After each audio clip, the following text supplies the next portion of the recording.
למה ירושלים חשובה לאיראן דווקא מבחינה אסטרטגית?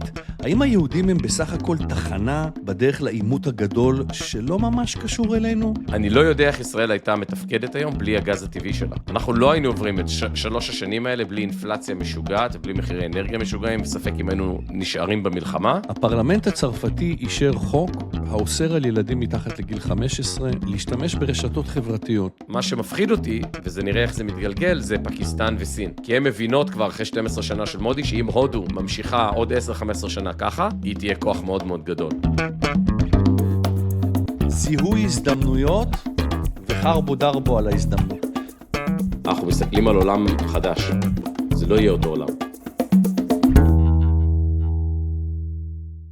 יונתן. יקירי. מה שלומך? שלומי טוב, תשמע, שבוע מעניין. אתה בקריצה דרך אגב, קודם אני אגיד למדינה המאמצת שלך. כן, יצא לי הבוקר. שוויץ, רוז'ה. זה הלבן העליון בארון. אתה מכיר את זה שיש לך, כאילו, אני רוצה לבן, לוקח את הלבן העליון. זה היה הלבן העליון. זה מותג פנטסטי און קלאוד, וכרגיל יצאתי מהמניה מוקדם מדי. אתה יודע, הם מצליחים מאוד, מסתבר שהם גם הראשונים לייצר נעל שלמה ברובוטיקה מלאה, באוטומציה מלאה. ואחד היזמים הוא יהודי משוויץ אגב, והוא איש ממש מקסים, וזה אחת החברות שעושות צרות לנייקי, חלק מהקושי של נייקי לתפקד בשנה, מחסלות את נייקי, כן. כן. והסוד שלהם זה באמת פדרר. הבנתי שהם באו אליו ואמרו לו, תשמע, אנחנו רוצים שתעשה קמפיין, אין לנו כל כך כסף, באנו מבאר שבע. הוא אמר, אין בעיה, תביאו לי מניות, ועשה עסקה מופלאה. כן. אבל באמת חברה נהדרת. טוב לראות אותך. אני רוצה גם לברך בבוקר טוב את המאזינים האהובים שלנו, בוקר טוב לכולם. אתם איתנו בפודקאסט מספר פרק 66 של הפודקאסט האהוב עלינו ושלנו, שולחן 4, 66 פרקים, The Devil Yo. אני גילי בימן, נמצא איתי, עמיתי ראי, חברי מלומדי, יונתן אדירי, וזהו הפודקאסט שבו אנחנו מקשקשים על דברים שמסקרנים אותנו, מעניינים אותנו, שעלו לנו ככה בחכה בדרך כזו או אחרת, ואנחנו חושבים שיהיה כיף לשתף גם אתכם, ואיזה כיף שכמות המשתתפים הולכת וגדלה כל כך, אז תודה לכם, זה תענוג עבורנו, ונשתדל שיהיה גם עבורכם. בזמן שאתם... השאלה האמיתית, גילי, מתי, עכשיו שאנחנו בטריטוריית 6 ספרות, חצינו את 100,000 באופן רציף לאורך זמן, ובאמת תודה לכולם. מתי נגיע ל7 ספרות האזנה? 10 מהישראלים, מה אתה אומר? אתה יודע שאנחנו בישראל, כן. חשבתי שתשאל מתי נצא לפנסיה. התשובה היא אף פעם. התשובה היא אף פעם. פנסיה זה פסה לחלוטין. גם הפנסיה וגם המיליון, אתה אומר, התשובה היא אף פעם.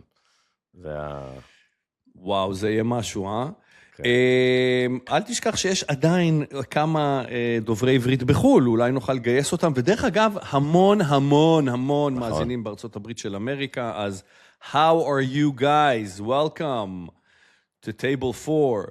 בזמן שאתם מאזינים לפודקאסט הזה, התאריך הוא ה-30 ביולי, והשנה היא 2026. יונתן, יש לנו לדעתי פרק אקלקטי, כל מיני דברים, במיטב המסורת של אין הפעם מכנה משותף, מי שרוצה שיחפש, אבל נדבר על דברים מן היקב ומן הגורן, ואני חושב שיהיה מעניין.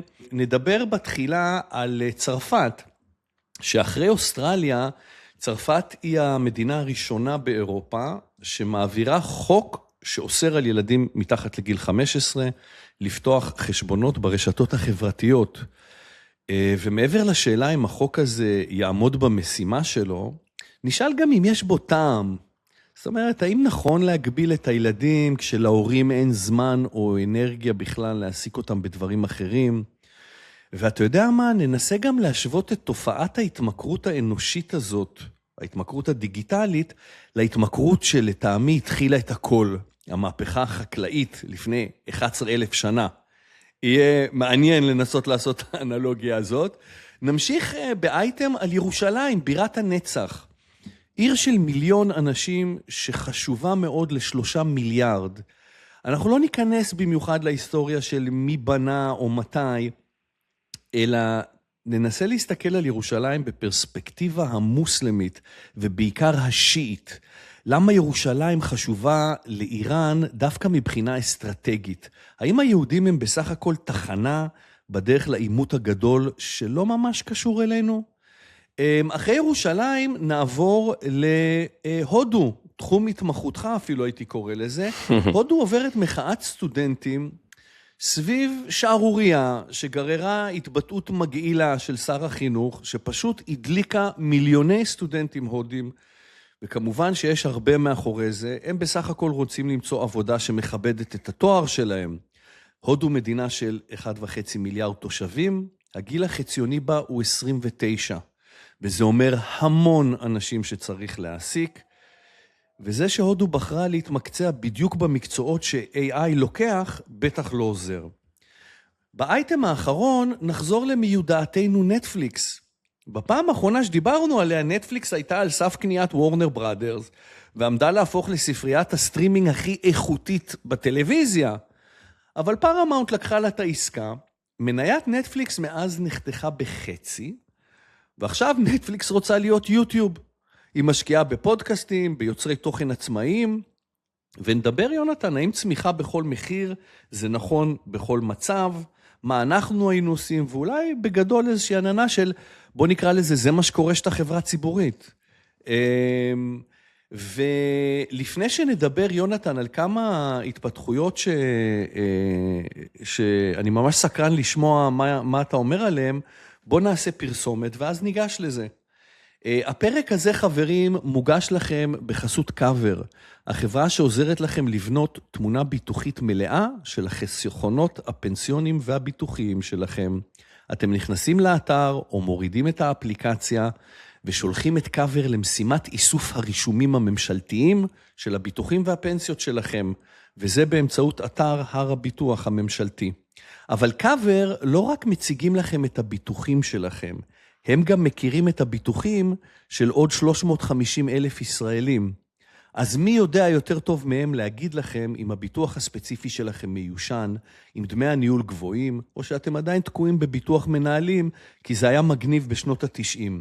אבל בינתיים חוקי הרגולציה השתנו 3 או 4 פעמים, ואף אחד כבר לא משלם 3% על ניהול תיק. תראו, מאוד פשוט והכי דוגרי, קאבר מביאים את חוכמת ההמונים לעולם הביטוח. תגידו כמה זמן אתם משקיעים כדי למצוא כרטיס טיסה שיותר זול ב-200 ש"ח? שעה, שעתיים? אתם יודעים כמה כסף יחסוך לכם לבטל ביטוח שאתם משלמים עליו פעמיים? נניח שגיליתם ששילמתם ביטוח בריאות פעמיים. חסכתם 30 ש"ח בחודש. אתם בני 30. הריבית השנתית היא 5%. עד הפנסיה שמתם בכיס עוד 87,000 שקלים. זה לא צחוק. אז בשבוע שעבר, אגב, ביקשנו שתשתפו אותנו במה הייתם רוצים לראות בקאבר, אם יש איזה פיצ'ר מעניין שיכול לעזור לכם. וואלה, הגיעו כמה רעיונות יפים, העברנו לליאור, מנהל השיווק של קאבר, במיוחד היה איזה פיצ'ר שהם קצת חשבו עליו, וזה מאוד חיזק להם את ההרגשה שזה יכול לעזור, ואנחנו נודיע לכם שזה יעלה לאתר, הם עובדים על זה. אז תודה רבה לכל מי ששלח רעיונות לכניסה ולשימוש בשירות cover.co.il. יונתן, אתה רוצה לדבר איתי על התפתחויות בשדה האנרגיה, שזה די אפרופו לאור מה שקורה עם מחירי אנרגיה. כן, יש איזה כמה דברים נראה לי מעניינים שקרו בשבוע האחרון. אגב, תוך כדי שאמרת על הגיל החציוני בהודו, שהוא 29, זה משוגע. וכמה בפורטוגל, 47? אנחנו מתקרבים ל-46-7 בחלק מהמדינות באירופה. תחשוב איזה הבדל משוגע, איזה דיבידנד דמוגרפי מצד אחד, ומצד שני איזה קשה, נדבר על זה בחלק על הג'וקים וההודים, איזה קשה זה לייצר קצב גידול של משק, של מקומות עבודה, שהגיל החציוני הוא 29. זה גם משוגע. אני חושב שקורה דבר מאוד מעניין. תראה, היום בבוקר התקנו בסושיאל מדיה עם תמונות והכל על תקיפה של מל"טים, לא ברור אם חות'ים או איראנים, אבל בכל מקרה כנראה פרוקסי איראני, של מתקני גז מונזל במצרים, בנמל באזור של אלכסנדריה. זאת אומרת, תחשוב כמה רחוק צריך לעוף כדי להגיע לשם ולפגוע בצורה מדויקת. אנחנו בסיטואציה שמשק האנרגיה, אני רוצה לדבר על שני דברים שקורים. אחד, אנחנו מכירים את הורמוז, הסגירה והאיראנים, זה דבר שאנחנו למדנו להתייחס אליו. ואם אתה זוכר, בפרק האחרון הזה שלפניו, אמרתי, לא חוזרים ללחימה. לא חוזרים, זה מצב חדש לגמרי, ותראה איזה מצב חדש יש לנו כאן. למה מצרים? אז החות'ים סגרו את באב אל-מנדב, נכון? לפני 10 ימים. נכון. עכשיו תראה מה קורה. אוניות סעודיות, בפרק הקודם, מה שנקרא, תקציר הפרק הקודם, היה לנו בעיה בהורמוז, אז הסעודים הפעילו את הציר מזרח מערב שלהם, והתחילו להוציא נפט בים האדום, וזה עבד. זה אפילו שיקח במידה מאוד גדולה את הלחץ העולמי בצד הנפט. הפעם, כמו שאמרתי, מערכת חדשה לגמרי, החות'ים הכריזו על מצור ימי גם על הסעודים, אז אתה אומר, אוקיי, אז מה זה משנה? שיצאו דרך סואץ. מסתבר שמה שקוראים לו VLCC, האוניות של 2 מיליון חביות, שהן הגדולות, לא עוברות בסואץ, גילי.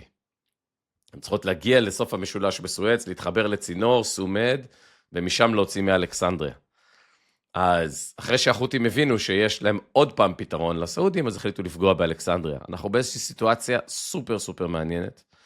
אם אתה זוכר, ממש בתחילת המלחמה, נתתי 3 טרנדים שדי ברור שיקרו בטווח הבינוני ארוך, שאחד מהם היה שהעולם לא יהיה מוכן לסמוך יותר על הורמוז, ואתה רואה בחודש האחרון מימון לציר בגדד, בצרה, עקבה, לציר בגדד, בצרה, בניאס, טורקיה.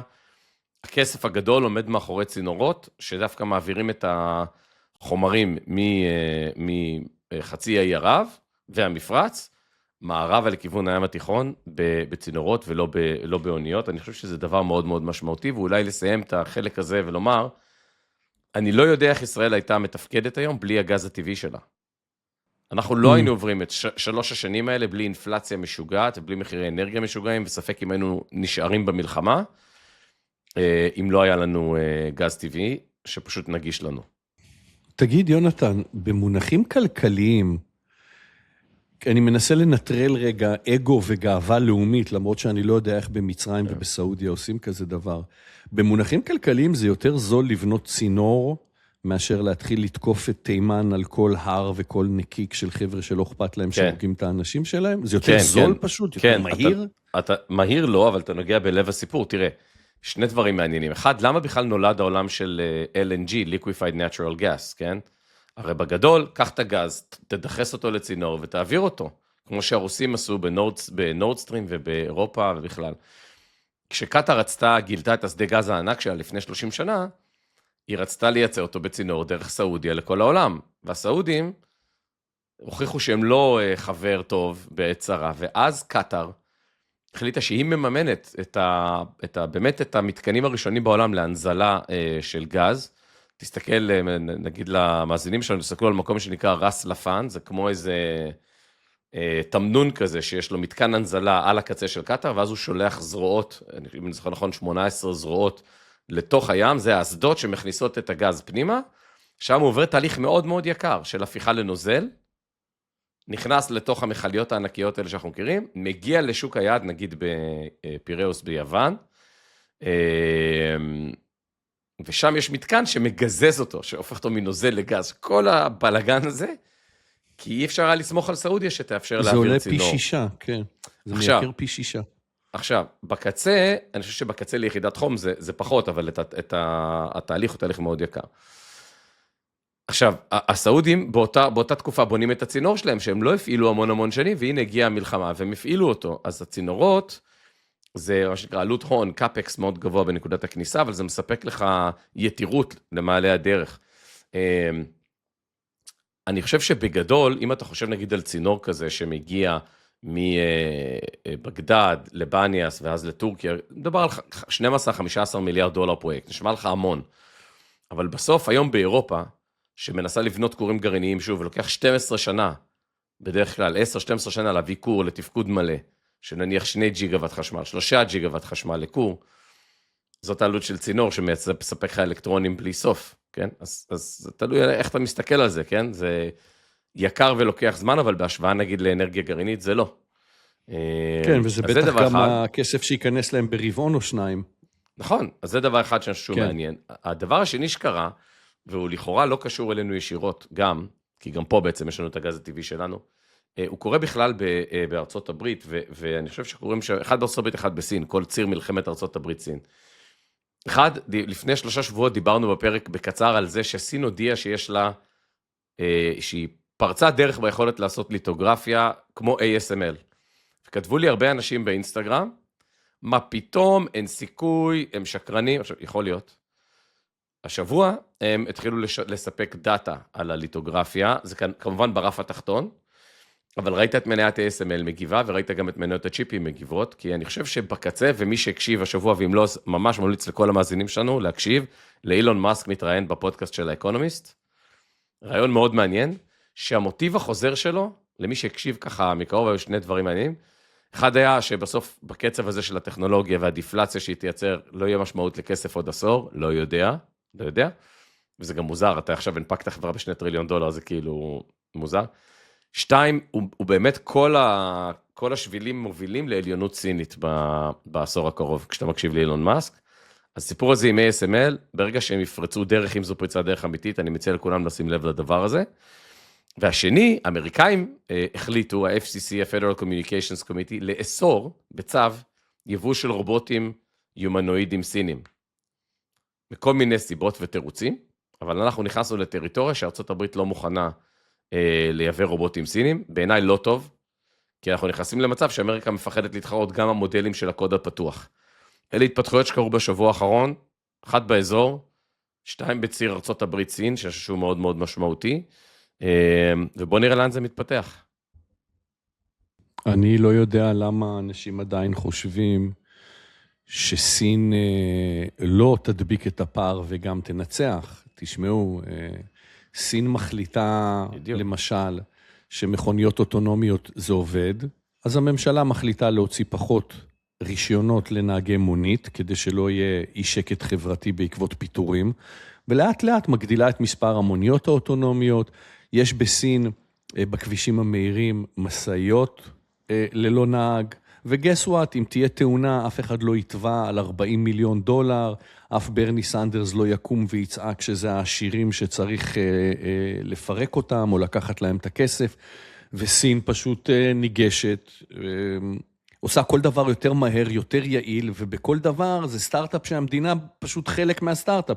היא הדיזיין פרטנר של כל טכנולוגיה שרוצים לעשות, סין שם. ראיתי עכשיו שהם עושים מגנט ענק ששוקל 200 ומשהו טון, מתוך ניסיון, מה זה? חשמל... היתוך גרעיני. היתוך, כן, cold fusion. אז הם מתחרים סין מחליטה, סין עושה, ולסין גם יש כסף לעשות את זה. זה אגב סיפור מעניין מה שאתה אומר. לא יודע מה איתך, אני מתחיל להיות מאוד נחמד אליהם. כן, אז זה ממש נובע מהרעיון הזה של אילון מאסק. אנחנו רואים גם את כל גדולי התעשייה בצד ה-AI, מבקשים מהממשל לא לחסום את המודלים הסינים, ה-open source. נכון. דינמיקה מאוד מעניינת, לראות אם ארצות הברית באמת בסופו של דבר, תגביל את הרובוטים הסינים האלו לאורך זמן, או שזה פרק כדי לאפשר לכלכלה האמריקאית ולתעשייה האמריקאית לעשות קאץ'-אפ בסביבה תחרותית יותר הוגנת. בקיצור, התפתחויות משמעותיות גם בציר סין ארצות הברית, אם באמת סין יודעת לעשות ליטוגרפיה והיא תגיע גם לרמות הגבוהות, זה עולם אחר.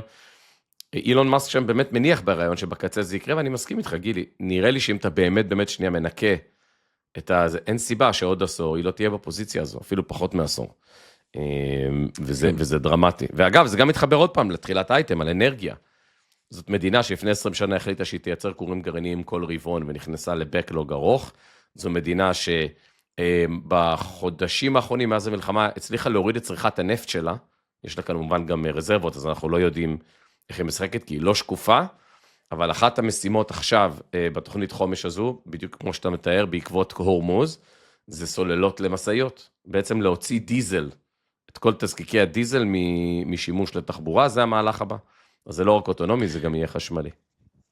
כן, ורק לסגור את הפינה הזאת, סין כבר כיום מייצרת פי 6 חשמל מארצות הברית, משהו כזה. משהו בסגנון, אז כן. יש את האלקטרונים, ויש את הרצון, ויש את היכולת, ויש את הידע. טוב, בהצלחה לכולם. יונתן, ביולי השנה, לפני 9 ימים, הפרלמנט הצרפתי אישר חוק האוסר על ילדים מתחת לגיל 15 להשתמש ברשתות חברתיות. ובכך צרפת הופכת למדינה הראשונה באיחוד האירופי שמחוקקת איסור כזה גורף. בעצם ילדים מתחת לגיל 15 לא יוכלו לפתוח חשבונות בטיק טוק, אינסטגרם, סנאפצ'אט, איקס.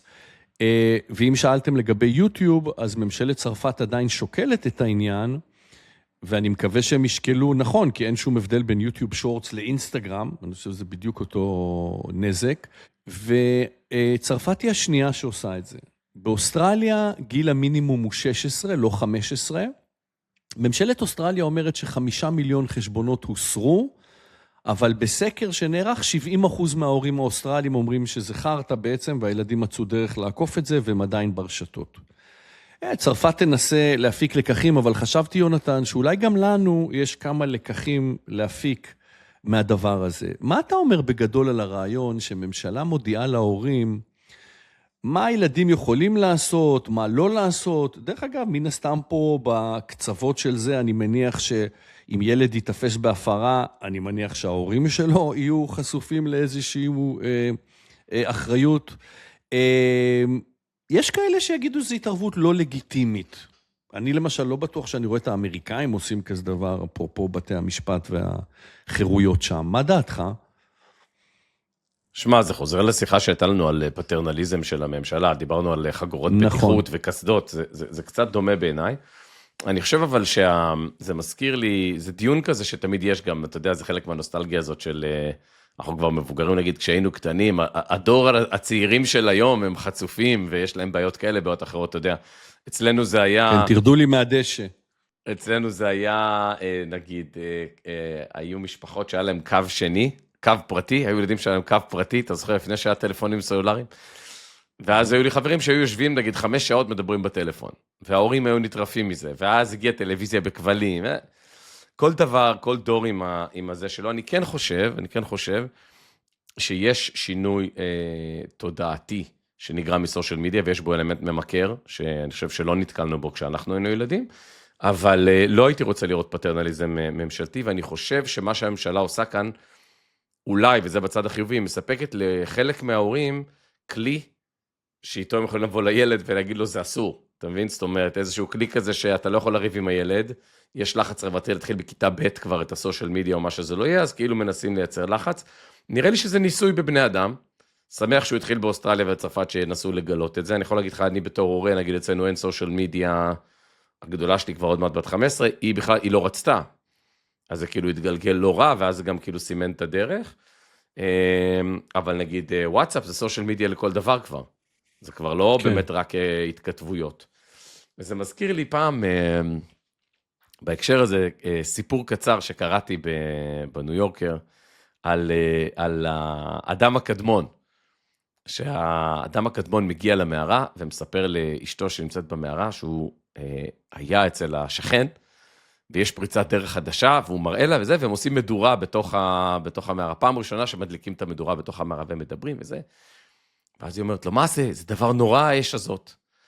זה יהיה נזק לילדים. אז הוא אומר לה, מה זאת אומרת? למה? תחשוב איזה ילדים מפונקים יהיו לנו. הם יוכלו לשרוף את הבשר, ואז מה יקרה לשיניים שלהם? הם יעקלו את זה תוך 4 שעות. ואז מה יקרה? מה נעשה איתם? הם יהיו מפונקים, הם יתרגלו, איך הם ילכו לצוד, אם הם יתרגלו לחום, איך הם יצודו בקור, את החיות הגדולות. וזה סיפור קצר וחמוד, שנראה לי שמאז שגילינו את האש, כל התפתחות טכנולוגית, אנחנו שואלים את עצמנו איך נעשה את האדפטציה, מה יעשו הילדים, ומה אנחנו נעשה כדי לשרוד. אז כמו עם המדורה והאש אצל האדם הקדמון, נראה לי שזה מאוד מאוד, מאוד, מאוד דומה. אני כן אגיד לך שבעיניי, ואני חושב שרמזת לזה בפתיח, אנחנו כהורים מוכרחים למצוא את הזמן ואת האנרגיה, לבלות וליהנות עם ילדים ולייצר פעילויות, ולא לאסור את זה, אלא לייצר פעילויות שמייתרות את הצורך הזה. זה קשה. אני לא בטוח שרמזתי לזה, יותר רמזתי לזה שאני לא יודע אם הורים היום יכולים לעשות את זה, כי הורים היום עובדים יותר, משרות אם זה לא מה שהיה פעם אמא בבית ב-12:30 מכינה אורז, המעסיקים דורשים יותר, ואני חושב, יונתן, הדבר החשוב מכל, פעם אבא היה מגיע הביתה ב-6, ונגמר, זה הכל. היום אבא מגיע הביתה ב-6, ושום דבר לא נגמר מבחינת עבודה. אבל יונתן, תרשה לי להציג לך תיאוריה, שאני חושב שמייצרת אנלוגיה מאוד מעניינת דווקא על הנושא הזה של אייפון והרשתות החברתיות, ובוא נקרא להכל מחשב בכיס. המהפכה הדיגיטלית הזאת מזכירה לי את המהפכה החקלאית, במובן הבא. לפני המהפכה החקלאית, אנשים חיו בקבוצות של ציידים לקטים. הלכו בעקבות הגשמים, בעקבות הנדידה של חיות הבר, ראו עץ תאנים, כתפו, אכלו, העמיסו בפאוץ' והמשיכו ללכת. הם חיו בשבטים של 40-50 איש. וואלה חבר'ה, חיינו ככה 250,000 שנה. 250,000 שנה. ויום אחד השבט הבין שאם יזרוק הרבה גרעינים של התאנה הזאת במקום אחד, יגדלו שם כמה עצים. ואם הוא יסגור את הכבשים בגדר, הוא לא יצטרך לרדוף אחריהם. אפרופו, מה הוא יעשה, הוא יהיה משועמם. אז נתנו לזה צ'אנס, והצליחו לגדל יותר אוכל, והצליחו להגדיל את אוכלוסיית השבט. אגב, יונתן, סיפור מעניין, אתה יודע שאם בתקופת הציידים לקטים נולדו לאישה תאומים, אז השבט השאיר אותה לבד, והיא הלכה ליער, ובחרה איזה תאום להשאיר ביער. כן, היא חזרה עם ילד אחד, כי if you can't walk, אתה לא יכול להיות בשבט, ואי אפשר לסחוב 2 ילדים על הגב. פשוט מאוד. באיזה תרבויות? ולכן גם בכל התרבויות שלפני 12, 13 ו-14 אלף שנה, בגלל שהשבט הולך, אז האמא יכולה לסחוב תינוק אחד, לא 2, האבא סוחב את האוהל, סוחב את האוכל, אתה יודע. וזה ממש היה ככה, ודרך אגב, גם עשו הרבה פחות ילדים, כי עשו ילד כל 6-7 שנים, ברגע שהתינוק הצליח כבר ללכת זה, אז היו עושים עוד אחד.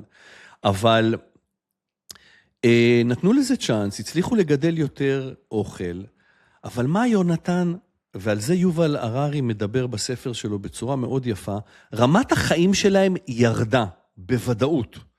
כי כשהתחילה המהפכה החקלאית, והתחילו להתיישב במקום, במקום לנשנש תאנים מיובשות, הם מצאו את עצמם, נלחמים באנשים שבאים לגנוב להם את העדר, או מתבאסים שברד משמיד להם את היבול. ויובל הררי באמת מציג את המהפכה החקלאית בתור, הוא קורא לזה התרמית הגדולה בהיסטוריה. הוא טוען שאנשים נכנסו למלכודת, הם הבינו שלחיות במגורי קבע זה רע, אבל כבר לא יכלו לחזור אחורה. זאת אומרת, יונתן, כל דור קיבל החלטות שנראו הגיוניות בטווח קצר. לזרוע עוד שדה, או להקים עוד כפר, או להביא עוד ילדים. אבל בסופו של דבר, הם יצרו מערכת שאי אפשר לחזור ממנה לאחור. וכאן אני בטוח שעלית על ההקבלה שאני מנסה לעשות. גם עם הטכנולוגיה, כל צעד היה הגיוני. עוד אפליקציה, עוד צ'אט, עוד התייעלות, עוד זמינות. ואף אחד לא שם לב שבנינו חיים שאנחנו באמת רוצים, יונתן? תשמע, אני רוצה רק להגיד לך, לזרוק לך נתון. אצל המילניאלס, אצל האדם הממוצע, הוא בודק את הטלפון בממוצע 186 פעמים ביום. אצל המילניאלס, 320 פעם ביום. זה כל 3 דקות. יונתן, אפילו החבר'ה שלך מהמדורה לא התעסקו עם זה כל כך הרבה.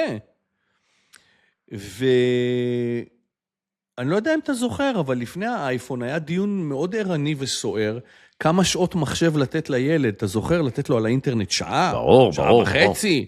ברור. הגיע האייפון, אמר, תחזיקו לי את הבירה, 24 שעות. איך אתה מתמודד עם זה בתור הורה? אז אני חושב 2 דברים. אחד, אתה עובד, אשתך עובדת, אתם לא נמצאים. אני אגיד כמה דברים. אחד, אני משתדל לא להתייחס ליובל נוח הררי בהקשרים האלה, כי הספר האמיתי שנכתב על זה הוא של ג'רד דיימונד. Guns, Germs and Steel. רובים, חיידקים ופלדה, אז בוא ניתן את הכבוד למי שמגיע לו. צודק. ונימנע מההתייחסויות ליובל נוח הררי בהקשרים האלה, כי בעיניי המקור לחשיבה ההיסטוריוגרפית האנתרופולוגית הזאת הוא ג'רד דיימונד, וזה נובע משם. גם פרס הפוליצר מסכים איתך. כן, אני מסכים איתך שההיסטוריה הולכת רק לכיוון אחד. אני מסכים איתך שזה דבר שקשה מאוד לשלוט פה, בעיקר כשזה כבר חברות גדולות. בגלל זה אני גם מתנגד לתכנון מרכזי ולרעיונות כמו שדיברנו על ה-DSA, כן? תשלוט במחירים, תשלוט בשכר דירה, זה תמיד נשמע נכון כשאתה מצמצם, ואז בסוף אתה מגלה שמערכות אנושיות הן כל כך מורכבות, שניסית לעשות, אתה יודע, לחצת בנקודה אחת, ויצרת בעיה הרבה יותר גדולה, ואז אין דרך אחורה. אני כן חושב על שני דברים. אחד, זה נכון גם לגבי בינה מלאכותית, אתה יודע, בנקודת הקצה, דיברנו על הרעיון הזה, שאולי באמת האנושות, הקצה של כל התהליך הזה, שהתחיל עם הביות של התירס והחיטה, זה שנבנה בינה שהיא יותר חכמה מאיתנו, ונסיים את תפקידנו ההיסטורי בכדור הארץ, כן? או בכלל כציביליזציה. שאלה, השבוע אלי סוצקובר גייס, אני חושב, $5 מיליארד מ-NVIDIA, על הרעיון של בינה מלאכותית אחראית, Safe Super Intelligence, החברה שלו, SSI, שחלקה גם נמצא כאן בישראל. ובהקשר של הסושיאל, אני אגיד אולי דבר אחרון, שזה בעיני הרפורמה כן נדרשת, אבל הפלטפורמות בחיים לא יעשו את זה, ולחצו עליהם והם הצליחו לבעוט את זה החוצה, זה לא משנה באיזה גיל שיהיה לך KYC, שכשאתה מתחבר לרשת חברתית, אתה, וקשה מאוד לייצר בוטים, ואין דבר כזה שכאילו זה לא בן אדם שיודעים מי הוא ומה הוא, והתעודת זהות שלו. פשוט שכשאתה עושה את זה, אתה גורם לזה שפייסבוק... אתה קצת שולל חירויות גם, כי... גם שולל וגם... אם אני רוצה לצאת מהארון, זכותי לשאול שאלות איך אני עושה את זה, בלי שאתה תעשה לי דוקסינג. תראה, אני אגיד לך למה אני מסכים עם כל מה שאמרת. מכיוון שאם יש חוק שלמדתי שהוא נכון, אתה לא יכול להגיד לילד מה לעשות, אתה רק יכול לתת לו דוגמה אישית וגם הוא יעשה. אז אנחנו, ההורים, מה אנחנו יותר טובים? ההורים לא נמצאים על הטלפון כל היום. אז מה אתה מצפה? ילד בן 4 מסתובב עם טלפון מפלסטיק ומנסה לדבר בטלפון כמו אמא. אז זה שתערב את המחוקק או כן או לא. דרך אגב, אני חושב שוואטסאפ זה היה גשר אחד רחוק מדי. אני לא חושב שהוואטסאפ באמת תרם לחיים שלנו מספיק כדי להגיד שזה שווה את המחיר של הזמזומים האלה. לא היה לנו רע ב-SMS, לא היה לנו רע ששילמנו 30 אגורות לכל הודעה, יכולנו לשלוח תמונות באימייל, הוואטסאפ הוא כל כך קל שהוא כבר אוכל בתוכו את האימייל, שולחים לי מסמכים, שולחים לי זימונים לפגישות, אני כבר לא יודע להבדיל בכלל בין עבודה לחברים, וכמובן הקבוצות זה פשוט קטסטרופה. המורה כבר לא שואלת, היא מוסיפה הורים לקבוצות של וואטסאפ. למה זה קטסטרופה? כי עד לקבוצות ולוואטסאפ, התקשורת הייתה 1-1. יונתן שאל, אני עניתי. אם הוא נודניק באיזשהו שלב, עשיתי לו thumbs up, כלומר, אל דבר איתי יותר. אבל בקבוצה, עבד כי ימלוך. הדוד המשועמם, שמוצא בדיחות לא מצחיקות, שולח הודעה אחת, ו30 טלפונים מזמזמים. ואז לא נעים, כן להגיב, לא מגיב, אתם לא... בעיניי, אני לא יודע, אני חושב שהוואטסאפ היה כאילו too much. אבל אני חושב שאנחנו מסכימים בעיקר מההיבט הזה שזה גם לא שההורים יכולים, שיש להם אנרגיה בכלל. הרשתות החברתיות והטלפונים הם כזה כפתור פוז לילדים. נכון, נכון. לפעמים הורים פשוט על הברכיים. נכון. יולי, אוגוסט, פקקים, ערבות, זה המוצץ של הילד המבוגר יותר. שם לו את זה והוא מפסיק.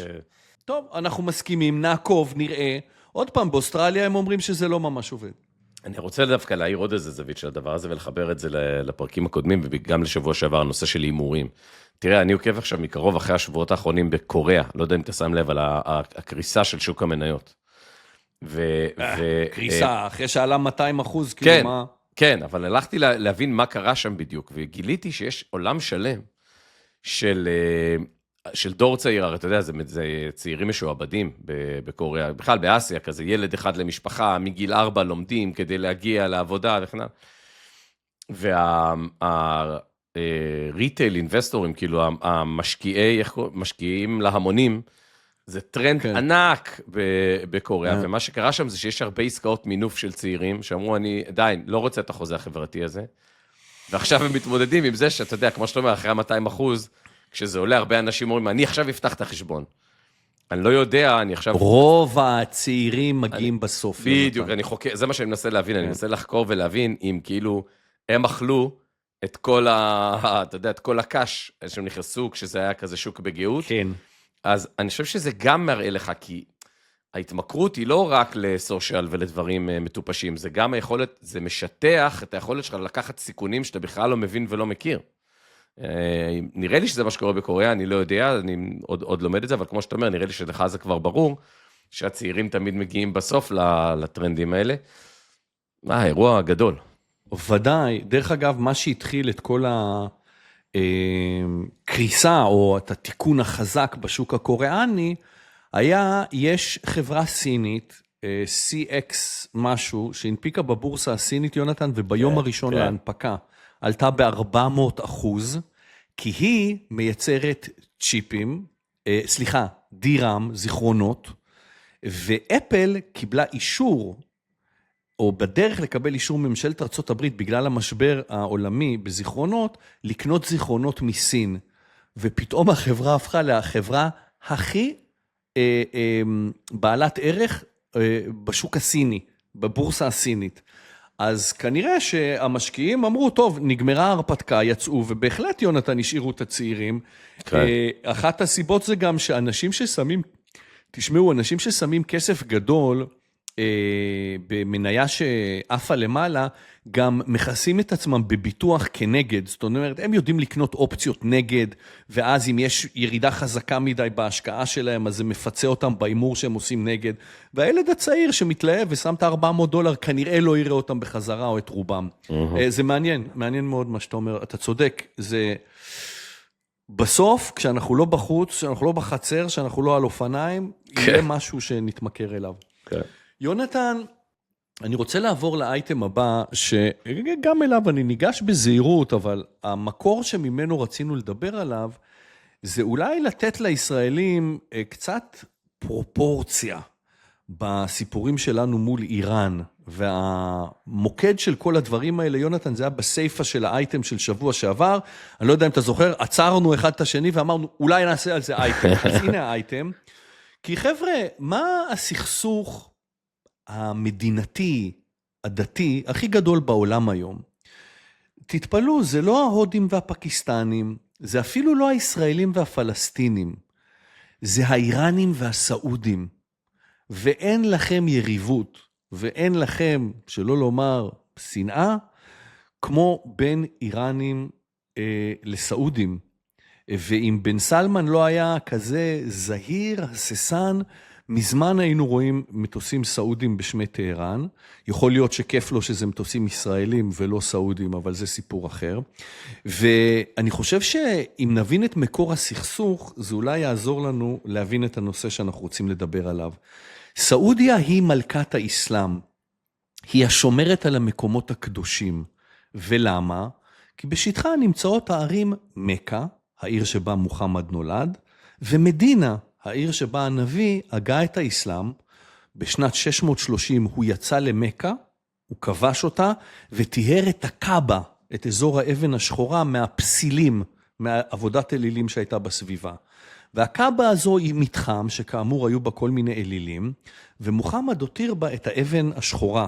והאבן השחורה, אף אחד לא יודע, ייתכן והיא מטאורית, אולי זה סלע געשי, אף אחד לא יודע כי חל איסור מוחלט לגעת באבן הזאת או לקחת ממנה דגימות. בכל מקרה, האבן הזו הייתה מאוד מרשימה, ומוחמד בחוכמתו ביסס סמליות חזקה סביב האבן, והוא הגדיר שאחד מחמשת התנאים להיקרא מוסלמי, היא לעלות למקה, שוב עם איזה קוויאט, אם יש לך כסף, אם יש לך יכולת, ולראות את האבן השחורה, החאג', לפחות פעם אחת בחיים.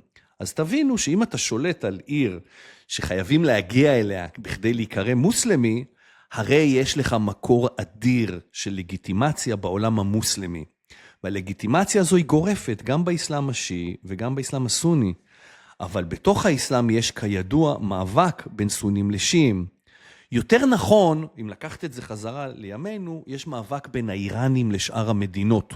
כי איראן היא המדינה הערבית הגדולה, השיעית, לא ערבית. בקרב המאה האסלאם. איראן היא לא מדינה ערבית. סליחה, נכון, המדינה, שזה עוד בעיה שיש להם עם כולם ועם סעודיה, תודה על התיקון, איראן היא המדינה השיעית, הכי דומיננטית בקרב האסלאמיסטים.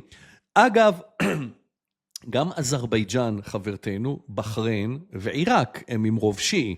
אבל חברים, 90% מהעולם המוסלמי הוא סוני. ואת איראן זה משגע שהיא לא נותנת את הטון בעולם המוסלמי, כשיעית מהפכנית. ואיך תיתן את הטון אם אתה לא שולט במכה ומדינה? וואלה בעיה. חשבו האיראנים, תקסו עצה, והחליטו ללכת על אסטרטגיה, שוב, פרשנות שלי, אבל היא די מקובלת, על אסטרטגיה שלהם לשלוט בעולם המוסלמי, ושתבינו שאצל איראנים אסטרטגיה, יונתן יגיד לכם, זה גם 200, 300 שנה, אין בעיה, לא ממהרים. אז מה אמרו האיראנים? אם יש באסלאם שתי ערים חשובות, מכה ומדינה מעל כולן, הם הערים היחידות שמוזכרות בשמן בקוראן, אבל בסורות המרכיבות את הקוראן, יש אזכור, בסורה ה-17 נכתב, מן המסגד הקדוש, שזה במכה, אל המסגד הרחוק ביותר, המסגד בקצה, הוא מסגד אל-אקצה, בהר הבית בירושלים.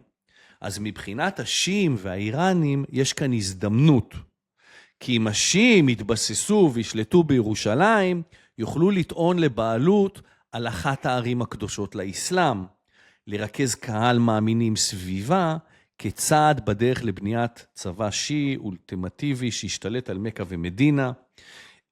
ואולי יונתן מכאן, אנחנו יכולים להבין למה לאיראן כל כך חשוב להיכנס בנו. למה היא סובלת 20 שנים של סנקציות, היא משאירה את העם של הרעב, היא מעבירה עשרות מיליארדים לכל מי שמוכן להרוג ישראלים. והסיבה שאני מעלה את זה, ולפני שאני מעביר לך, בפעם הבאה שאנחנו חושבים על איראן והסכסוך שלנו איתה, יעזור לדעתי להבין שהסכסוך עם ישראל הוא אמיתי, אבל הוא גם משרת את המאבק הגדול יותר של איראן, המאבק על הנהגת העולם המוסלמי. ואני בטוח, יונתן, שיש לך הרבה מה להוסיף לנו על זה. אני חושב שיש פה שני סיפורים, בואו רגע לא נערבב ביניהם. אחד, זה הסיפור של שליט, לא משנה מי הוא, לייצר דומיננטיות דרך מרחב אורבני. בסדר? למה הוותיקן ברומא? כן? למה הכס הקדוש יושב ברומא ולא בירושלים? למה הייתה הליכה לקנוסה?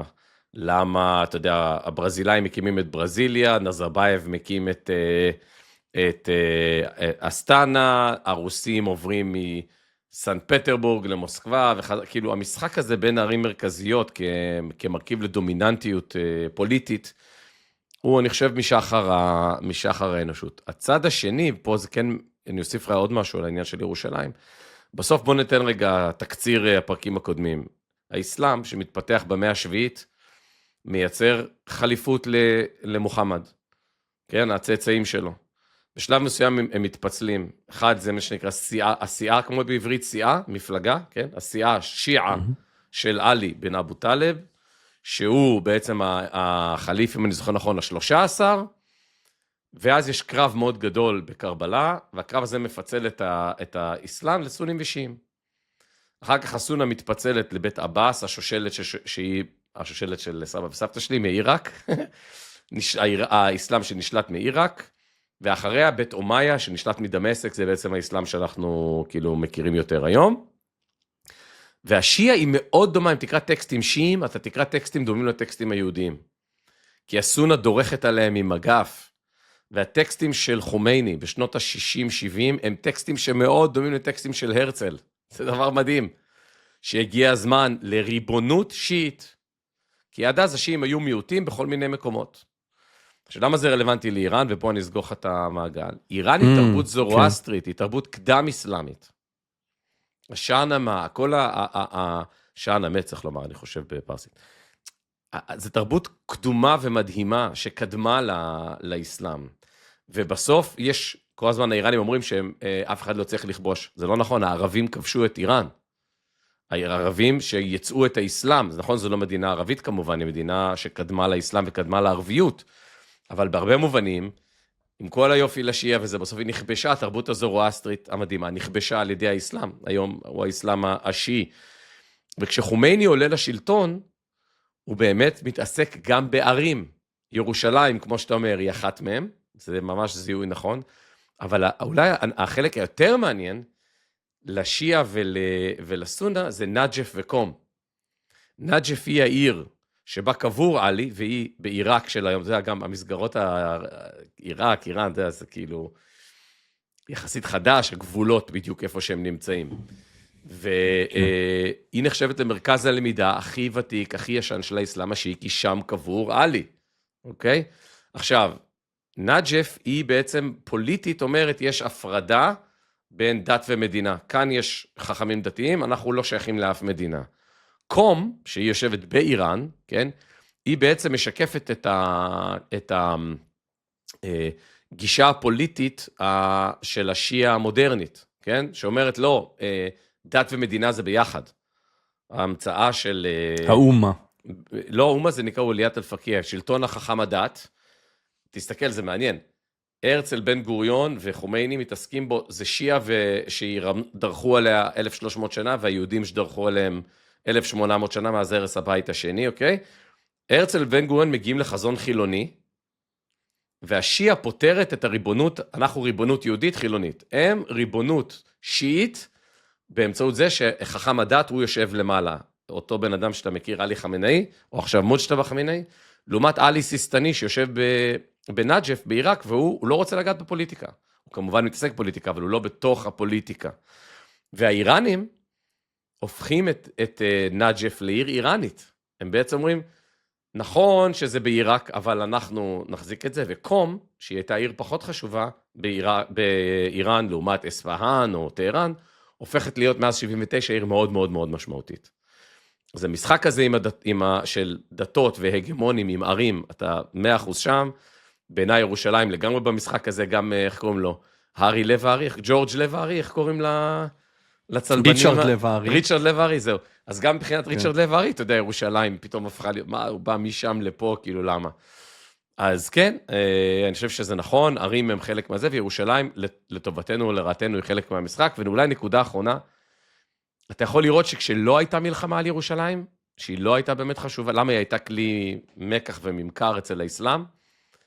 כי כשאתה קורא ואתה מסתכל על תמונות מ-1901 או 1880 של איך ירושלים נראתה, אתה מבין שבשביל העות'מאנים, עם כל הכבוד לחליף העות'מאני והאסלאם, קונסטנטינופול, איסטנבול, כל מה שאנחנו מכירים, זה היה הלב. ושם השקיעו את הכסף, וירושלים נראתה כמו חירבה. אז זה מספר לך כל מה שאתה צריך לדעת. היא גם נכבשה בתוך יום וחצי. כן, לא. אז מן הסתם.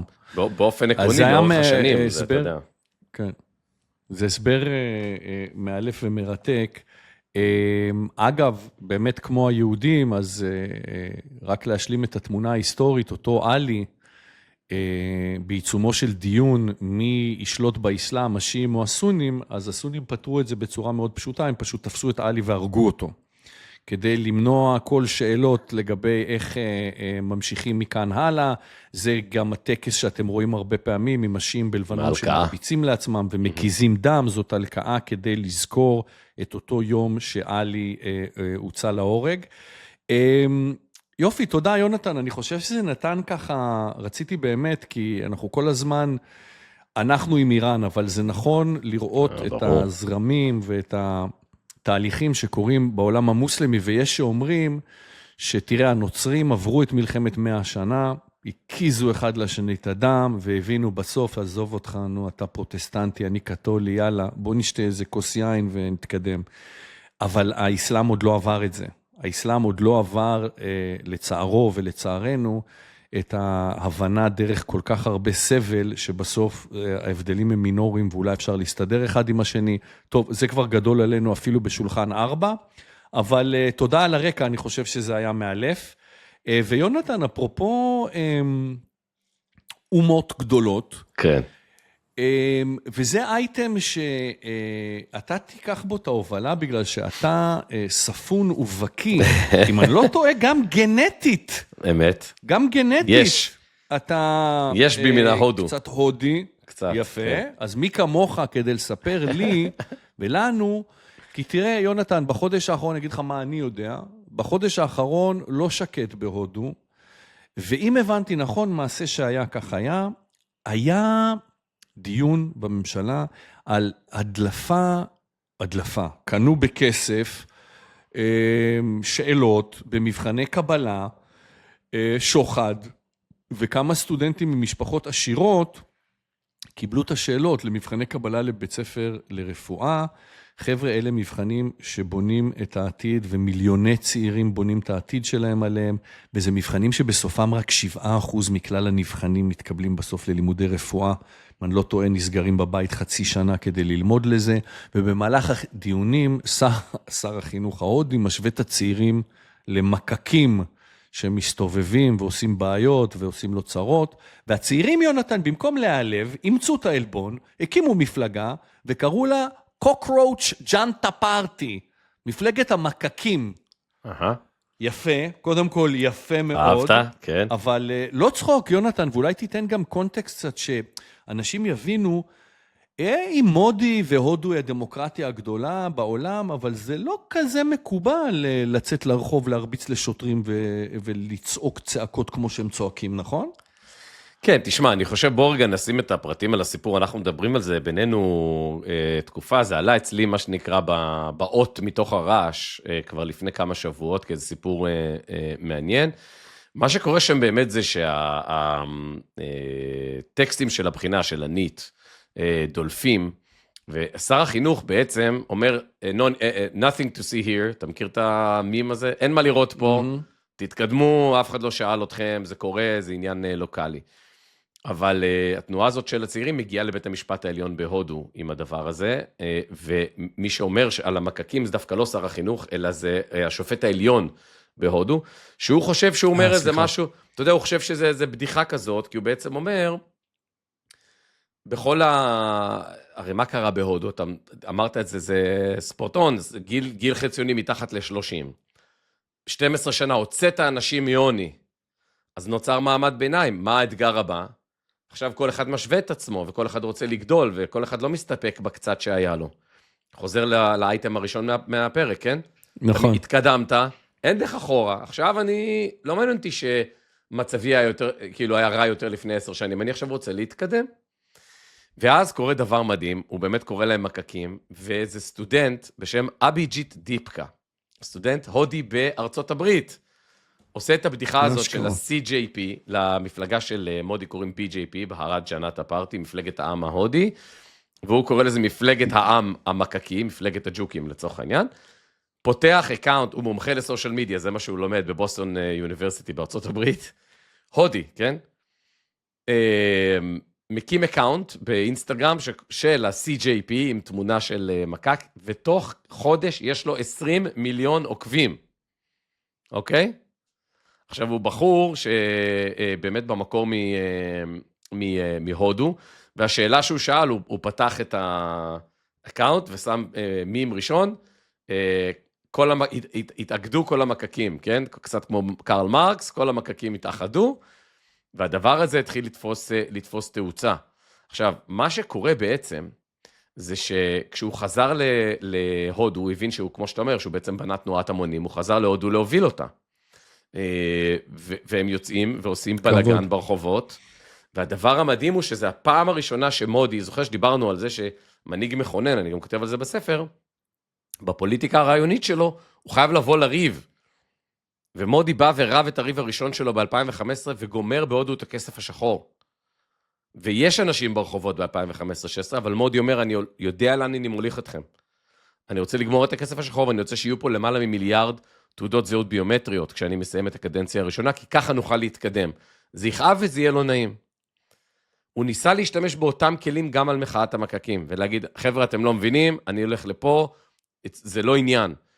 ואחרי ששבוע שעבר היו כמה הפגנות של 100,000 אנשים, שאפילו בהודו זה הרבה, בעיר גדולה, הוא פיטר את שר החינוך, פעם ראשונה שבעצם מודי לוקח צעד אחורה. פיטר את שר החינוך, ובעצם עכשיו אנחנו בסימן שלה, האם המחאה הזאת תדעך, או שהיא רק תהיה רעבה יותר, ותלך קדימה. נקודה אחרונה... כי היא מצליחה, כן. בדיוק, נקודה אחרונה, תראה גם, זה גם רלוונטי מאוד לישראל, איך האופוזיציה ההודית נכשלה, בכל מאבק איתו, רק לפני 3 חודשים הוא ניצח בחירות ענקיות בעיר האחרונה שנשארה הגדולה, שה-BJP לא זכה בו, היה ממש על הגל. למה האופוזיציה הפסידה כל הזמן? כי היא נלחמה את הקרב הישן, של היציאה מהעוני והשחיתויות האלו, והיא בעצם לא הבינה שהסנטימנט הציבורי הוא כבר לא אנחנו רוצים לצאת מהעוני, אלא עכשיו אנחנו מעמד ביניים, ויש לנו דרישות מהממשלה של מעמד ביניים. מאוד דומה לישראל. נגד ביבי, נגד ביבי, נגד ביבי, הוא עשה ככה, הוא עשה... במקום להסתכל קדימה ולהגיד, לא, הנה חזון שלנו לאתגר הבא של ישראל. בסדר? לא להסתכל מהמראה האחורית כשאתה בממשלה, אלא להציע לאזרח חזון שאומר, הממשלה הזאת היא נכשלה, ואנחנו נציע לכם חזון שיקח אותנו לשם. האופוזיציה בהודו נכשלה בלעשות את זה, פשוט evidently, אמפירית נכשלה, ואז שמגיעים הצעירים אומרים, אתם חשבתם שהבעיה היא פה, היא ממש לא פה. הבעיה היא שאנחנו מעמד ביניים, אנחנו רוצים אפשרויות של מעמד ביניים, אנחנו לא נסבול יותר סוג של שחיתות כאלה, כי אתם הבטחתם לנו חוזה חברתי חדש, מודי, נתנו לך אמון, רבת את הריב הנכון, עכשיו אתה צריך ללכת לגרסה הבאה של החוזה הזה.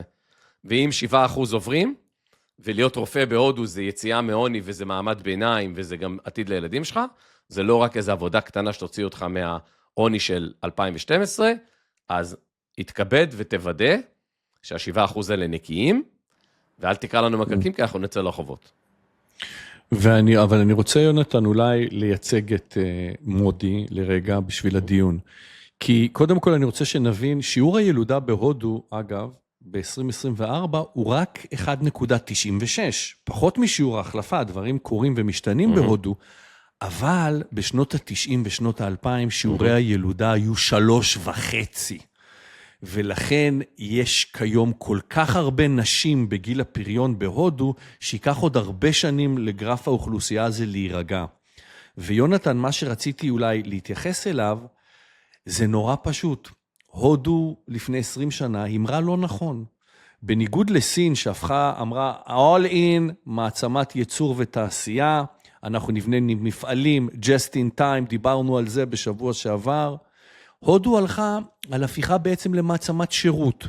אנחנו, בגלל שאנחנו דוברי אנגלית, אנחנו נהיה call centers, אנחנו נהיה שירותי תוכנה, מה שנקרא back office, תכנות ברמה הבסיסית, קבלני משנה של תכנות, QA, ביקורת איכות, ובעצם, יונתן, כל המקצועות שהודו אמרה עליהם, הם מקצועות בסכנה, בטח לא מקצועות שיצמחו יותר מדי בעידן האוטומציה וה-AI, ואולי גם לסבר את האוזן באיזה מספר, רק 4 מתוך 100 אקדמיים הודים מוצאים תעסוקה עם זכויות סוציאליות, שזה באמת ה-level שאתה אומר שאנשים רוצים להגיע אליו כמעמד ביניים, זה להיות עם פנסיה, להיות עם זכויות סוציאליות.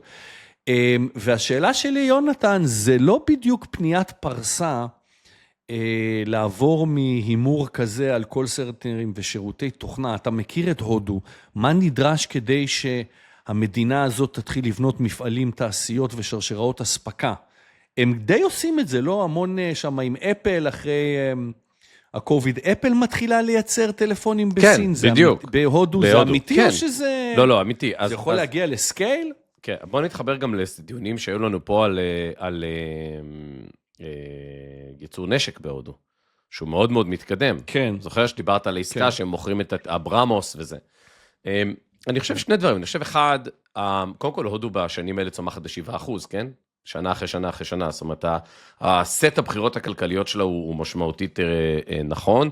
אבל מבייס לא כזה גבוה, אבל כן, זה מרשים. לא, אבל האתגר מול סין זה לעשות את זה כשאתה דמוקרטיה, ולעשות את זה כשלאנשים אין תעודות זהות, ואתה לא יכול לכפות עליהם דברים, זה האתגר. זה מה שגם מודי בא ואמר, אני אהיה הכי קרוב לסין שאני יכול במסגרת הדמוקרטית, כי אם אנחנו לא נתקדם ולא יהיו תעודות זהות ביומטריות, ויהיה כאן כסף שחור כל הזמן, לא נלך לאף מקום.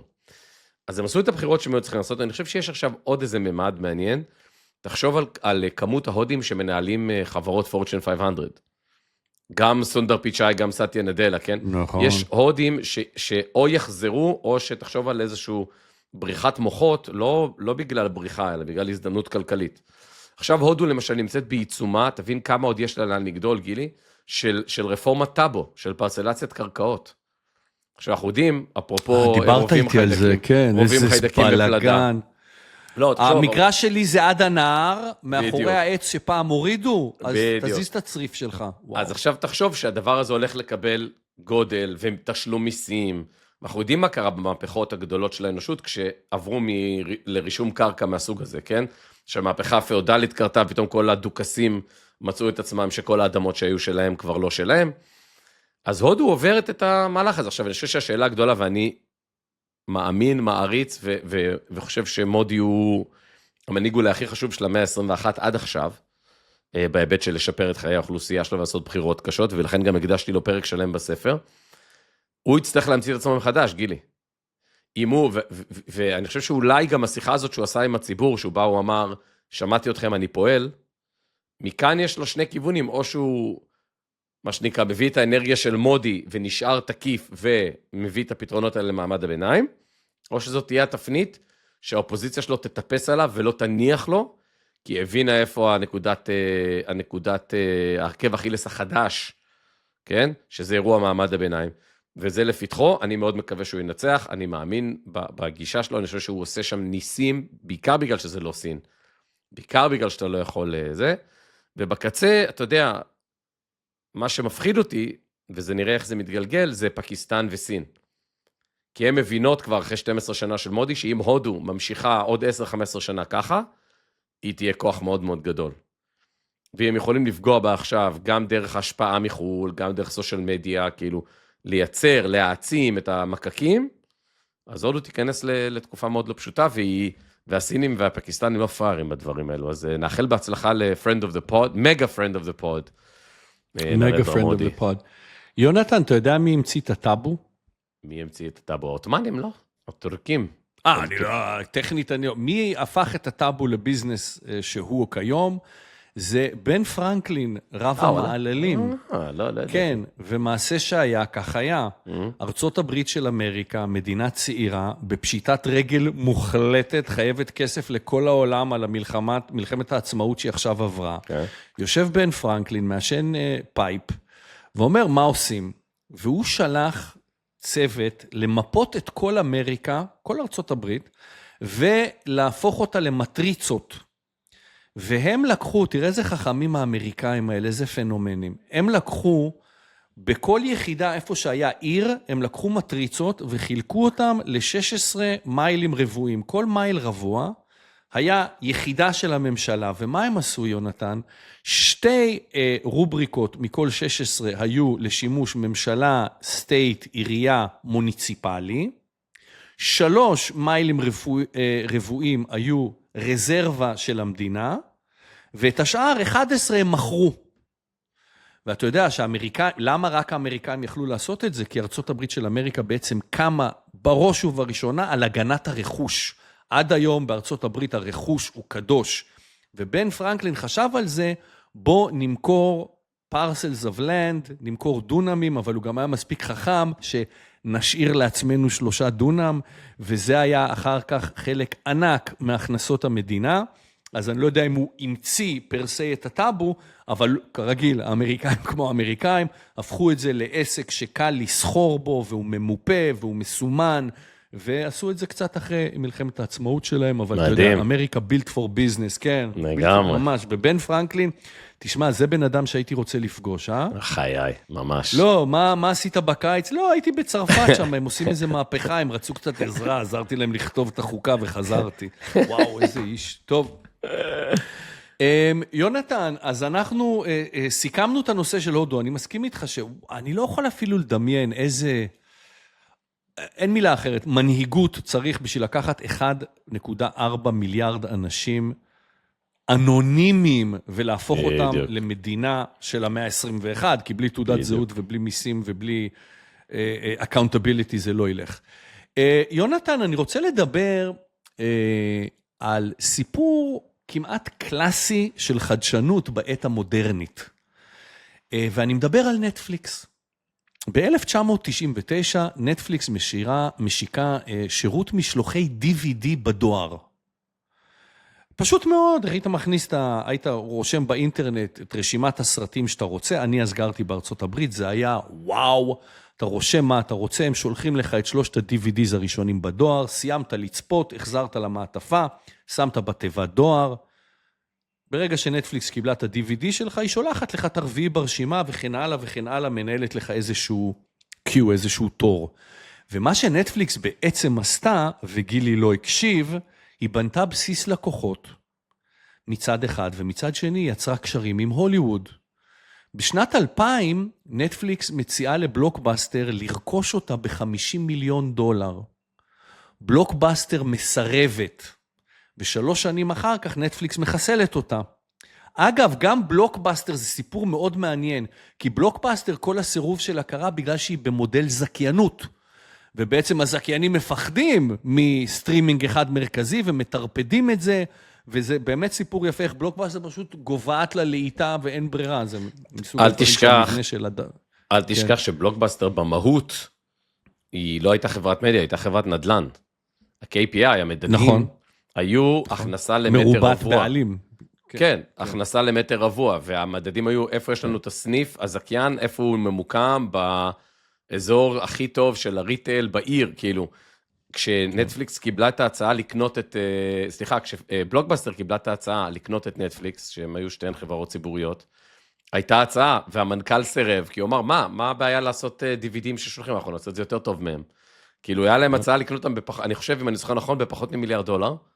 תחשוב, בלוקבאסטר סירבו, כי הם היו השחקנים עם הריטייל, הם תפסו את זה כעסק של ריטייל ולא של מדיה. זה כאילו מראה לך כל מה שאתה צריך לדעת.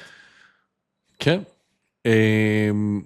מה שיותר חשוב לסיפור שלנו, זה שבשנת 2003, גילי קונה מניות של נטפליקס ב$8, וברגע שבלוקבאסטר מודיעה על פשיטת רגל, גילי החכם הגדול מוכר את המניה ב$17 וחושב שהוא וורן באפט, ואם הייתי שומר את המניות, ליונתן לא הייתי יושב פה היום איתך, או שהייתי עושה את הפודקאסט מהיחטה, כי נטפליקס מאז עלתה, אם אני לא טועה, ב$7,000%.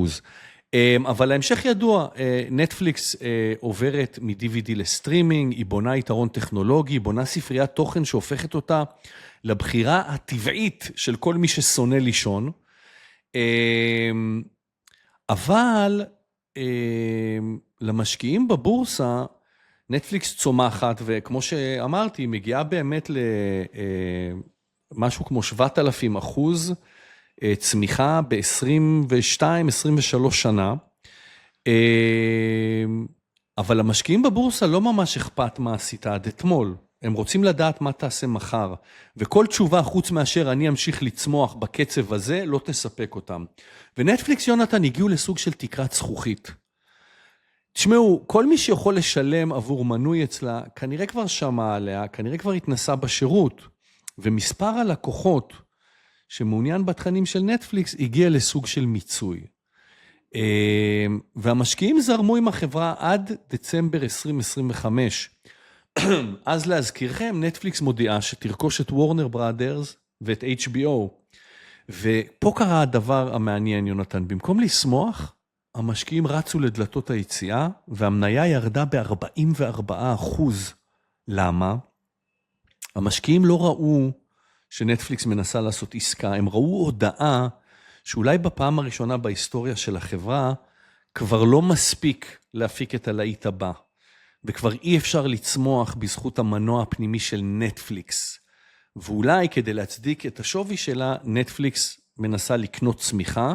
יונתן, אתה מנכ"ל נטפליקס, כבר העלית מחירים, נלחמת בשיתוף סיסמאות, הוספת משחקים, מה אתה עושה עכשיו? יש פחות ופחות לקוחות חדשים, המשקיעים רוצים צמיחה, מה עושים? שוב, מנפלאות החברה הציבורית, זה טוב שאתה מגייס כסף, אבל יש לחץ. כן. שמע, אני באמת חושב שהם גם מיצו חלק גדול מהפרדיגמה, כאילו אם אני הייתי צריך לעשות משהו חדש, הייתי עושה אותו מחוץ לפרדיגמה, מה נשאר כבר? תוכן גם כבר אתה לא יכול, אתה יודע, דיברנו על זה, אנחנו לפני איזה כמה פרקים שכבר גם לא נשאר שם כלום בפלטפורמה. אני ביטלתי את המנוי לפני 3 חודשים, כן. אז אני... כמה ספורט דוקו אפשר לראות? בדיוק. חוץ מזה על רפה נדל.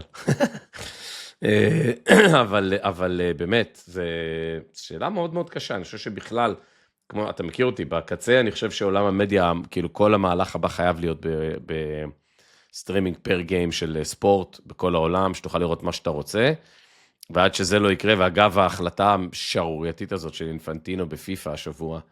אל תדליק אותי.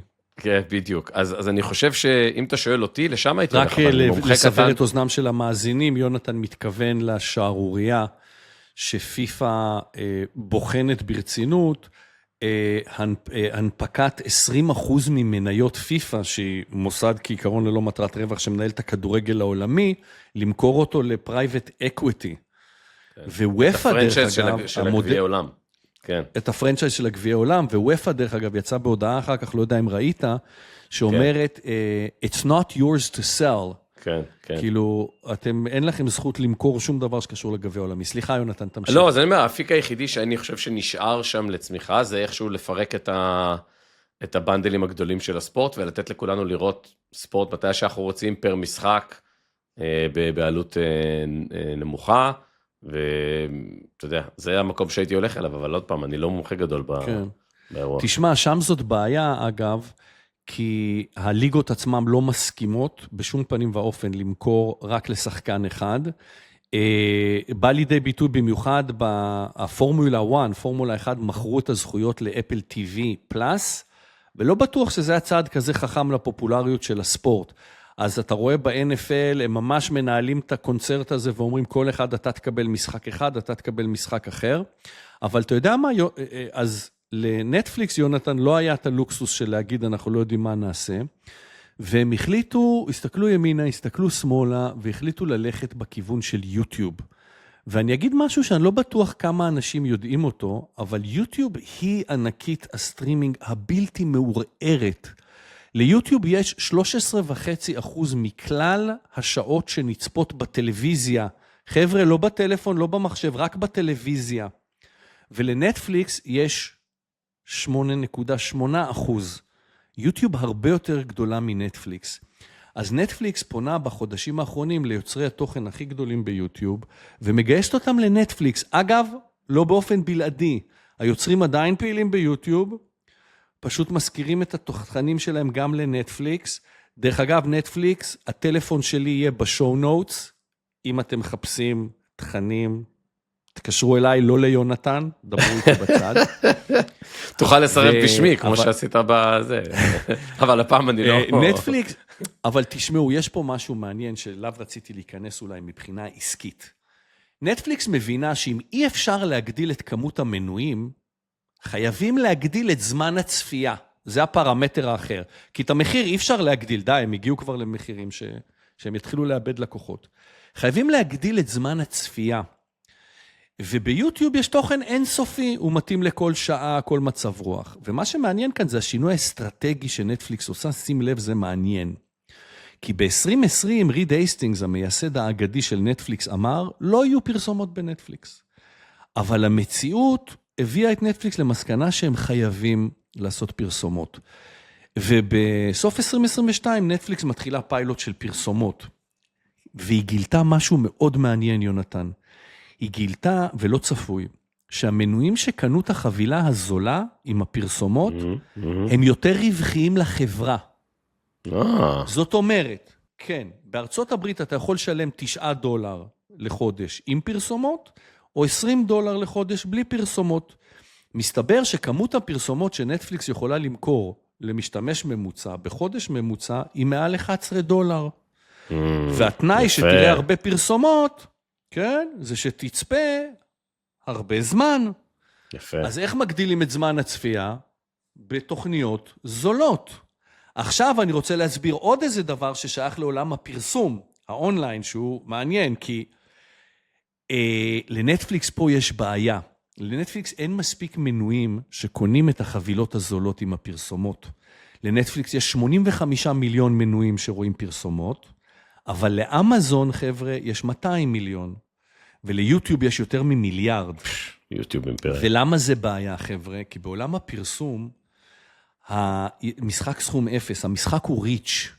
לכמה אנשים מתוך קהל היעד שלי אני יכול להגיע באמצעות מפרסם אחד. אם אני קוקה קולה, ואני כבר יכול להגיע ל-200 מיליון בתי אב דרך אמזון, למה שאני אשלם גם לנטפליקס? זה כפל פרסום. המשחק הזה הוא של מי שמנצח.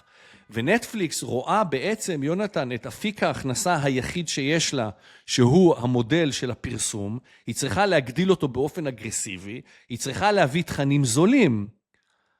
אבל תגיד, אתה לא חושב שהיא משחקת באש? כי מה עם המותג? אני מקשיב למה שאתה אומר וחוזר לאייטם, דווקא אני כן מזהה קשר היום בין האייטמים. חוזר לאייטם הראשון. ספר. כי במה זה יותר טוב מסושיאל? במה זה שיושב שחקן, שיש לו 100 מיליון יוזרים, ומגרד בראש, איך אני אגרום לך לראות יותר פרסומות? אני אעשה תוכן זול ופח, ואני אדביק אותך למסע. במה זה יותר טוב מזה שלא יודע, שאתה גולל בפיד, ויש אלגוריתם שדווקא יודע מה אתה אוהב, ומלמד אותך דברים, ויש עוד איזשהו ציר חיובי באירוע, כאילו. כל המודל הזה של הפרסום שבור, הוא שבור במדיה, כי הוא דוחף למטה, והוא שבור בסושיאל מדיה, כי הוא דוחף לאדיקשן, זה אותו דבר. אתה מבין? זה בסוף אותו דבר. איך פותרים את זה? אז אני חושב שזה שעכשיו נטפליקס מגיעה עוד פעם לשוקת הזאת, כן? ומגיעה לקצה, זה לא רע. זה לא רע, הם יצטרכו למצוא פתרון, לדעתי זה לא יגיע דרך העולם הזה של הפרסום, כי המנועי פרסום היחידים שבאמת עובדים, זה מנועי פרסום שהם, לכן אני חושב שיוטיוב מדהימה, זה מנועי פרסום, אני גם חווה את זה, אגב, את האלגוריתם פרסום של אינסטגרם לא רע, שמצליחים להבין טוב, טוב, טוב, שאם הם כבר מראים לך פרסומת, היא מאוד אליינד עם משהו שיכול להיות לך כוונה לקנות, ומשהו שהוא באמת בעולם הרעיוני שלך. נגיד בפייסבוק זה לא קורה, אני לא כל כך משתמש הרבה, אז אולי בגלל זה, אז אם נטפליקס אומר לך פרסומות שהן מאוד מאוד אפקטיביות, ויהיה להם אלגוריתם טוב, אז על הכיפק, זה יעבוד להם. ואם יצטרכו לדחוף לך תוכן חרה, שלא יעיד על מה אתה באמת אוהב, ומתוך התוכן הזה לדחוף אותך לקניות שהן לא קשורות, ב-CPA נמוך, אז בהצלחה. אני לא חושב שיש דרך לעצור את זה, כל אחד יצטרך למצוא את הנקודת העצירה שלו. יונתן, אני לא יודע אם אתה מודע, אתה מסיט לי את המחשבה, חזרנו קצת לאינסטגרם, אבל זה דומה, זה אותו דבר. יש עכשיו איזושהי תנועה שמוביל ג'ק דורסי, הפאונדר של טוויטר ושל, איך הם נקראים עכשיו? הם היו סקוואר, עכשיו הם בוקס. משהו כזה. משהו כזה. והוא בעצם אומר שהפתרון הנכון הוא לתת לאנשים שקיפות ובחירה של האלגוריתם שבו אינסטגרם משתמש. כי לא יכול להיות שאם אתה באינסטגרם רואה איזה משהו אלים על מהגרים באירופה, זה לא קשה לראות שאינסטגרם מיד מציף אותך עם הדבר הזה, וזה לא קשה להבין למה ילד בן 13 חושב שברגע שהוא ירד מהמטוס באירופה, הוא יקלה לקטטה המונית עם מהגרים. וג'ק דורסי אומר, תן לי, תהיה שקוף עם האלגוריתם, בוא נעשה חנות אלגוריתמים שאומרת, תשמע, אני לא רוצה יותר מ10% מהדברים האלה, אני מבקש לילדים להכניס יותר מתמטיקה, יותר פיזיקה, יותר פרפרים, יותר טבע, אני רוצה לקבוע את המשקלים, לי יש הרגשה שזה הולך לשם, אפרופו, זה סגירת מעגל באמת לאייטם הראשון, אם מדינות באמת רוצות להשתלט, אל תחבו את זה לילדים בני 15, כי גם ככה הם יחפשו תעסוקה והם יפרצו את זה. אבל תקבעו, מה אתה אומר על זה? תקבעו את האלגוריתם, תסבירו, ותגידו, אני עכשיו רוצה משהו שהוא uplifting, אני רוצה עכשיו, כמו שדרך אגב, גם לצ'אט GPT אנחנו מתחילים להגיד, שמה, אל תתחנף אליי, דבר דיירקט, תגיד לי. אתה חושב שאולי זה יכול לעזור, ואולי אפשר להשליך את זה, בטח המקומות של יוטיוב או של נטפליקס? מעניין, אני לא חשבתי על זה אף פעם, נקודה שהיא, כאילו, שאתה שולט ב... אגב, אתה יכול היום קצת לשלוט באלגוריתם באינסטגרם, שהוא מראה לך למה הוא מראה לך. הוא שואל אותך, אתה רוצה לדעת למה אני מראה לך את זה, ואז אתה יכול לדבר איתו על זה ולהוריד קטגוריות. אז כאילו מתכתב עם מה שאתה אומר. אבל פה אני חייב להגיד לך, בגדול אני מאוד פסימי, כי כשאתה קורא את הדוחות הכספיים של פייסבוק, ואיך הם מתרברבים בזה, שגם חלק לא קטן מהפרסום נובע מתוכן קיצוני, שהם פשוט לא מתכוונים לעשות לו מוניטורינג, שחלקו הוא אפילו תוכן לא אמיתי, אז אתה מבין שזאת מכונה שהיא נמדדת כל רבעון בוול סטריט, ברבעון האחרון פייסבוק גם הם לא בנגטיב קאש פלואו, כמו שקרה לגוגל, אבל הם ממש באפס. באפס. אז נראה לך שהם יעשו שינויים באלגוריתם שעובד להם ברייג', כאילו בזעם, אתה מבין מה אני אומר? שמע, פייסבוק מאוד אלימים, מאוד אגרסיביים, לא, אתה צודק, פייסבוק הם, אתה יודע, זה נורא מפתיע אותי, הם לחלוטין בלתי מתנצלים, ואתה שומע שצוקרברג, הוא בן אדם שמגיל 18 הוא בקונחייה של מיליארדר, הוא פשוט לא מחובר למה שקורה מסביב, הוא אומר בהתלהבות, החבר הכי טוב של חיי AI, הלו, מרק, מה קורה? ופייסבוק באופן כללי לא מתנצלים לרגע על איך הם עושים מוניטיזציה. אגב, דיברנו על זה גם. הסיבה שפייסבוק ממשיכה לצמוח באופן מרשים בהכנסות, זה כי הם משתמשים ב-AI כדי להתאים עוד יותר ועוד יותר ועוד יותר את מה למכור לך. זה מפחיד אותי גם במובנים של וואטסאפ. לא, וואטסאפ, אתה יודע, אם הם לא היו, אז אולי שווה להגיד משהו על זה. צוקרברג, היה לו חושים אדירים באינסטגרם, תחשוב מה זה, רכישה של $1 מיליארד שחברה. אחר כך הוא עשה את אותו דבר בוואטסאפ, אבל בסדרי גודל, 20 מיליארד, אם אני זוכר נכון, ואני חושב שהוא פתר פה בעיה לאלגוריתם פרסום שלו, של תקשורת אסינכרונית, כאילו כשאני לא על האפליקציה של פייסבוק, אני ממשיך לייצר לך המון דאטה, אוקיי? לכן יאן קום והרבה מהמייסדים עזבו, כי הם הבינו שלמרות כל הסיכומים שלפני, הם הפכו להיות מנוע פרסום. ואז הוא עושה מהלך עוד יותר אמיץ, קנה את פלמר לקי, קנה את אוקולוס, והפך את החברה למטה, כאילו הימר את כל מה שיש לו, למרות שלכל בן אדם ברדעת זה היה נראה מטומטם, בסדר?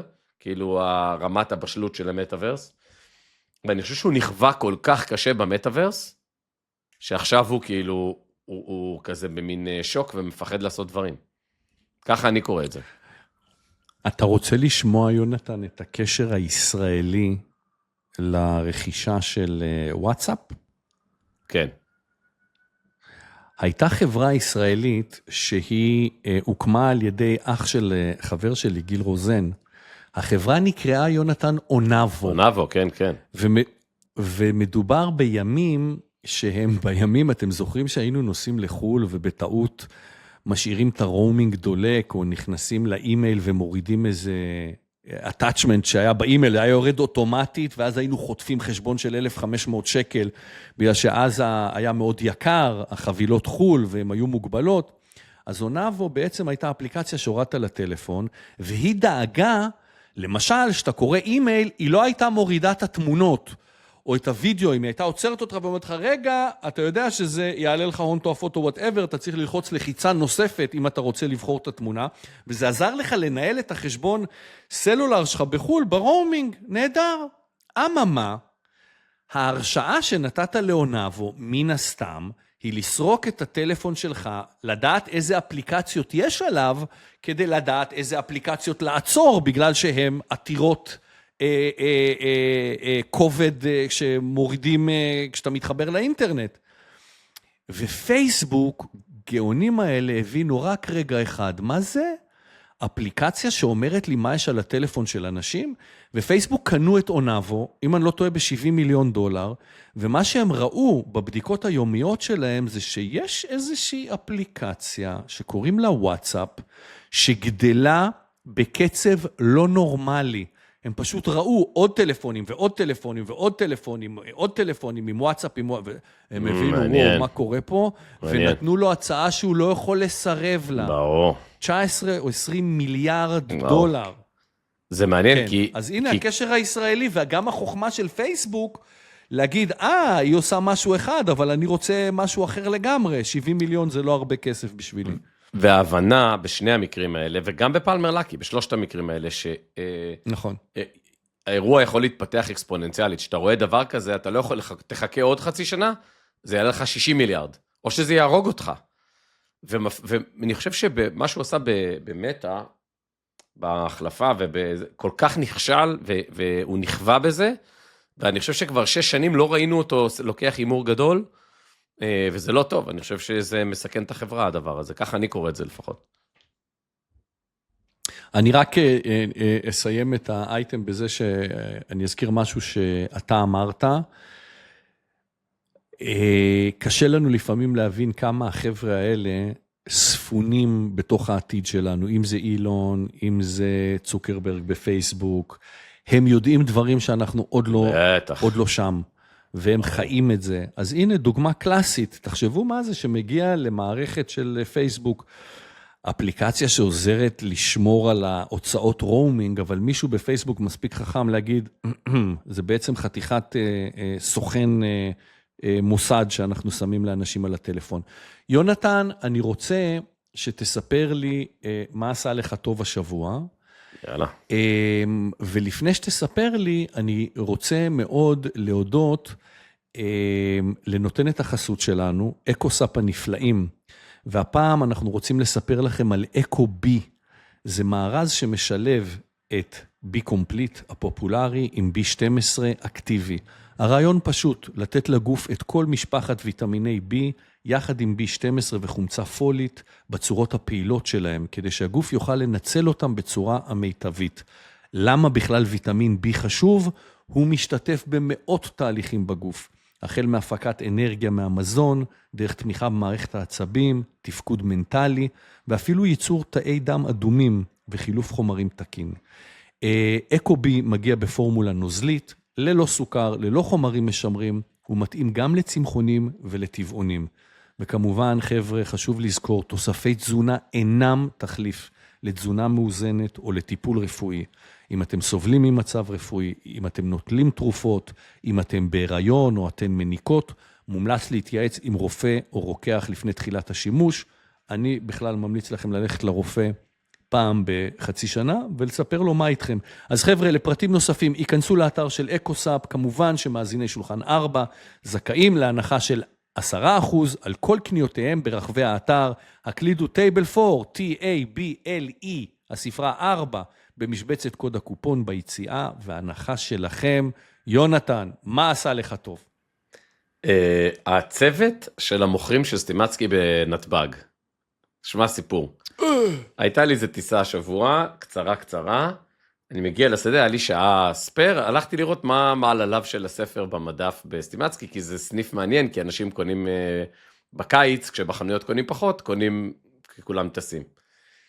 והספר היה על המדף, היה כמה עותקים על המדף, פעם אחרונה שטסתי, ולא and behold, הוא יושב באמצע של החנות, הרמה יפה באמצע של החנות, אז ניגשתי כבוד. תקשיב, ניגשתי למוכר, חבר'ה צעירים שקוראים מלא ספרים, ואמרתי לו, תגיד, מה קרה שהספר הזה עבר מהמדף לזה? אתה יודע, כאילו לא רציתי לבוא ממקום שאני כתבתי, זה עניין אותי לקבל לו פידבק חיובי, והוא הסביר לי בפירוט, למה הם קיבלו את ההחלטה, למה זה שם, איזה פידבק הוא מקבל מקוראים, וכל פעם שנגמרים העותקים, אנשים מתבאסים, נתן לי זה, ואז הוא אמר לי, למה אתה שואל? אז אמרתי לו, אני כתבתי את הספר, זה מאוד מרגש וזה, אז הוא הביא לי איזה 20 עותקים, מסתבר שהם הכינו פתק כזה, של ספר חתום, כן, וכאילו אומר לי, עכשיו אתה תראה, כשאתה תחזור, כבר לא יהיה כאן עותקים חתומים. חמוד מאוד. איזה יופי, יונתן. איזה כיף. ותשמע, זה סוגר שבוע 7 או 8 בטבלת רבי מחר, נראה מה יהיה בסוף שבוע הזה, אני חושב שכבר אולי נשאר, אבל אני פוגש את הספר בהמון מקומות, אני פוגש אנשים שכאילו, אין לי מה לדבר בהתחלה של הפגישה, כי כבר קראו את הספר, ואומרים לי, אחי, בוא ניגש לנושא, כי קראנו את הספר. תתקדם. כן, אז זה נחמד, חוויה טובה, כיפית. ותשמע, עם כל הסושיאל מדיה, ועם כל הנטפליקס, וזה אנשים קוראים. אנשים קוראים ספרים כאילו ארוכים, על נטפליקס, כן, אני שומע על גם פלמלקי, ועל נרנדרה מודי, ועל זה, אתה יודע, זה לא ספר קל לקריאה. אני גם, הרבה אנשים מספרים לי שהם מאוד נהנים מהספר שלך, זה די מציק לי, זה לא כיף לי לשמוע. תעזבו אותי בשקט, דברו עם יונתן. לא, תראה, אותו סוד של הפודקאסט, סוד במרכאות, הוא אותו סוד של הספר. נכון, נכון. וזה אותו, אתה יודע מה, תן לי לחבר את זה גם לאייטמים של הטיק טוק ושל הכביכול שיעמום. אנשים רוצים לצאת, להוציא את הראש מהדבר הזה, להסתכל קצת למעלה, להסתכל קצת מסביב, והספר שלך עושה את זה בצורה נהדרת. אתה רוצה לשמוע משהו מצחיק, איך אנחנו מתואמים קוזמית? דבר עליי. אני אספר לך מה עשה לי טוב השבוע, אז תשמע, אני אתמול קיבלתי את העותק של הספר של ערן גפן. ערן גפן היה ילד בחופשת שחרור, כשבא לראיון עבודה אצלי בתפוז ב-1998.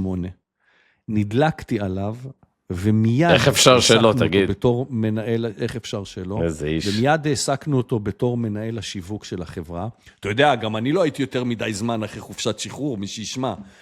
אבל אחרי פרק תפוז, ערן ואני הקמנו יחד חברת אינטראקטיב, YNR אינטראקטיב, בשיתוף של שלמור אבנון עמיחי. כמה שנים אחר כך נפרדו דרכנו, אני נסעתי לניו יורק לעשות סטארט-אפ, חזרתי לארץ אחרי 4 שנים, ואז ערן נסע לניו יורק לעשות סטארט-אפ. אני, אגב, הכרתי לו את אשתו. ולא שאני משווה, אבל הוא הכיר לי אותך. על הדרך, ערן היקר בנה חברה פנטסטית למיתוג, הוא מכר אותה לוויקס. אחר כך הקים חברה אסטרטגית, G-Team, שהוא מנהל גם כיום. וחבר'ה, לערן גפן יש יכולת לספר סיפור בצורה נפלאה.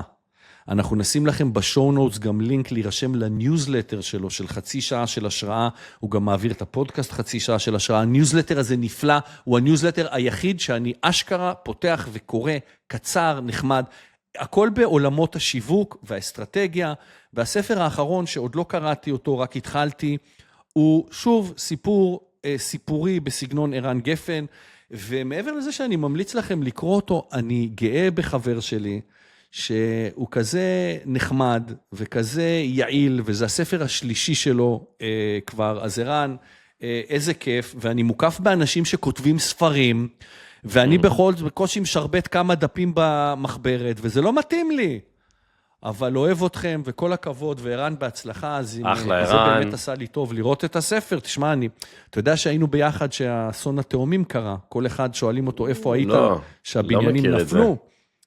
כן, היינו ביחד, חזרנו מאיזה פגישה, ומישהו אמר לנו, זה פייפר נכנס באיזה בניין בניו יורק, ומסתבר שזה יותר מפייפר. כן. לא, הראינו גם למי ש... אגב, גפן היה אורח בשולחן 4, ביחד איתך גם, אדירי. אולי נצליח להביא אותו עוד פעם, הוא לא כל כך בעניינים האלה. למי שיזכה גם לעבוד איתו ברמה האישית, הוא פשוט קסם של בן אדם גם. חייכן, מקסים, כל הזמן חושב הפוך מהדוגמה, מקורי, אין לו את כל יש לו מעט מאוד, מה שאנחנו קוראים לו דבק קוגניטיבי, איש מהמם ומקסים, ושיהיה בהצלחה, אני קונה. אתה יודע למה? כי אני לימדתי אותו כל מה שהוא יודע. ואחוס. ממש לא. יונתן, תודה רבה, היה לי כיף איתך. תודה רבה לכם המאזינים. אני באמת חושב שהיה פרק אקלקטי, קצת מפה, קצת משם. בכל מקרה, אתם תמיד מוזמנים לכתוב, לספר לנו מה חשבתם, מה הרגשתם, מה חסר לכם, מה יש לכם יותר מדי ממנו. אנחנו בכל מקרה, בעזרת השם, שבוע הבא, אותו מקום, אותה שעה. יונתן, תודה. המשך יום נעים. שבת שלום. שבת שלום. יאללה, ביי חברים.